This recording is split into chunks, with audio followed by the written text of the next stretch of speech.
sport. Charles-Antoine qui vient s'installer. Salut Charles-Antoine. Allô Mario. Tu nous parles d'histoire olympique. Hier, je me suis rendu à l'Arena Maurice Richard, qui est un des 3 centres nationaux canadiens de patinage de vitesse courte piste. Okay, ouais. Opportunité pour des membres des médias. Dernier entraînement officiel avant le départ de l'équipe qui va quitter fin janvier. Première compétition du courte piste, c'est le 10 février. Les attentes sont énormes. On connaît l'historique. Mais tu sais qu'il y en aura une autre compétition le 13.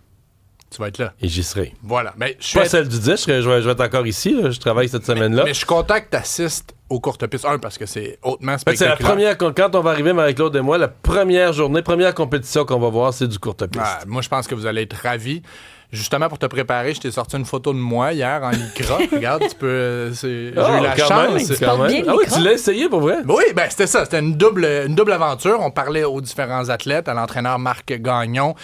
Et ensuite, on l'essayait. Débutons par la portion plus sérieuse. Oui. L'objectif est clair. On l'a mentionné publiquement. 7 médailles olympiques provenant de l'équipe courte piste canadienne. Ce qui sera un record de tous les temps. Parlant de record, toutes disciplines confondues, été, hiver, c'est le courte piste qui a généré le plus de médailles canadiennes de l'histoire. Ah oui? Et en 88, à Calgary, c'était un sport de démonstration. Donc, c'est ça que j'allais dire, ça n'existait pas jadis naguère. Le longue piste, oui, là, on se souvient de Gaétan Boucher et autres. Mais 92 à Albertville, c'est la première édition olympique où est-ce qu'il y a eu du courte piste de façon officielle. Donc, les 37 médailles, ce qui constitue un record, c'est seulement depuis 92. Donc, on a une culture de courte piste incroyable. Tu vas peut-être le voir cette année, les attentes sont très élevées en courte piste, mais pour la délégation canadienne. On a plusieurs athlètes là, qui sont vraiment au sommet de leur carrière. Michael Kingsbury, Elliot Grondin en snowboard cross, les équipes de hockey, bien évidemment. William Danginou. Ce nom-là, gardez-le en tête. Moi, je pense qu'il va porter le drapeau à la fin des Jeux. C'est un Québécois, un gars de Sherbrooke, première présence olympique. C'est un quadruple champion du monde en courte piste. Mais il était remplaçant lors des derniers Jeux. Il est tout jeune, il domine son sport, a gagné le globe de cristal. Il est très, très grand, ce qui est rare en courte piste. Mais, il y a un mais. Outre le courte piste, dans les prochaines années, la plupart des experts s'attendent à une chute drastique des résultats canadiens aux prochains Jeux, été et hiver. Depuis 20 ans, il n'y a pas eu de mise à jour économique et de mise à jour budgétaire.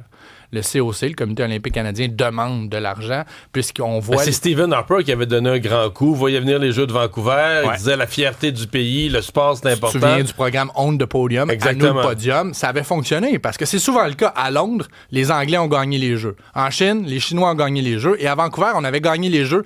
C'était le Canada qui avait... Sur le Golden exact. Gold. Avec le plus grand... Tu sais, il y a 2 façons de compter, là, le nombre total de médailles, mais c'est souvent le plus grand nombre de médailles d'or. À Vancouver, si ma mémoire est bonne, le Canada avait terminé premier pour les médailles d'or. Le problème, c'est que À nous le podium était construit en fonction des résultats. Plus tu avais de résultats olympiques, plus tu avais de subventions. Donc, un sport, par exemple, comme le ski de fond, a crashé après la retraite d'Alex Harvey.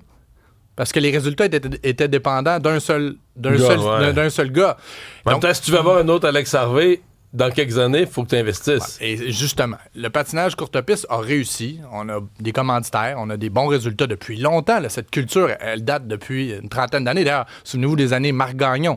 La meilleure école olympique canadienne, c'était 6. 2002, Marc Gagnon était athlète. Il est maintenant entraîneur-chef. Cette année, ils pensent qu'ils vont battre cette année-là. Qu'ils pourraient battre cette année-là. Il y a 10 courses, on vise 7 médailles canadiennes, ce qui sera un record de tous les temps. Et l'objectif est ambitieux, mais réaliste selon plusieurs. Okay. Mais eux ont décidé d'investir la plupart de leur argent dans les équipes relèves. Des équipes relèves, il y en a 4 au Canada, parce qu'il y a un centre à Calgary. Il y a le centre à Québec, là, mais qui est plus pour le longue piste, là, le nouveau centre. Et Maurice Richard à Montréal. Donc, les prochaines générations sont très, très intéressantes, mais c'est un des seuls sports qui a réussi à investir dans la relève. Donc, il faut en profiter cette année, parce que selon plusieurs, peut-être les 15-20 prochaines années, le Canada ne sera pas au sommet. Ce qui nous intéresse, c'est est-ce que tu as bien patiné? Est-ce que c'est très difficile. Ouais, c'est pas du tout le même patin. Là. Absolument pas. Les lames sont très, très longues. Donc, on m'a dit, lève tes pieds, parce que moi, je joue au hockey 2 fois par semaine, mais faut pas que tu tombes dans les patterns, en bon français, de hockey. Ça a très bien été jusqu'à la course. Parce qu'il y avait une course entre les différents membres des médias. Puis là, j'ai eu un bon départ. Je veux dire, je patine, je suis en forme. Mais je savais pas que j'avais 50-75 pieds d'avance sur le 2e. Je suis arrivé dans la 2e courbe à une vitesse épouvantable. habituellement, Je pose pas de questions sur la suite. Et j'ai vraiment goûté au sport. Chute, rentré à pleine vitesse dans les bandes bleues, aucune blessure. Mais au même moment, mon coach, qui est William Dangino, le meilleur au monde, je l'ai entendu me dire « Là, tu te relèves, puis tu vas la rechercher. » Je me suis relevé. Il y a un qui m'avait dépassé. J'ai fini deuxième avec peut-être 2 longueurs de patin. Mais mon ego en a pris un peu pour un coup. Mais si t'avais eu un rétroviseur, t'aurais ralenti dans le virage un petit peu. Oui, je comprends. Mais bon, c'est vraiment... Mais ça a l'air quand même difficile comme très sport, difficile. Technique. C'est des athlètes hors pair qui tournent toujours à gauche. C'est un sport, c'est pas un sport symétrique, c'est quand même particulier, mais tu seras là, profites-en bien parce que je pense qu'ils vont donner tout ce soir. Face au Sables, la semaine passée, défaite qui a fait mal. Les Sables sont 4e dans l'Atlantique, le Canadien est 3e. Donc c'est un match important à Montréal. Demain.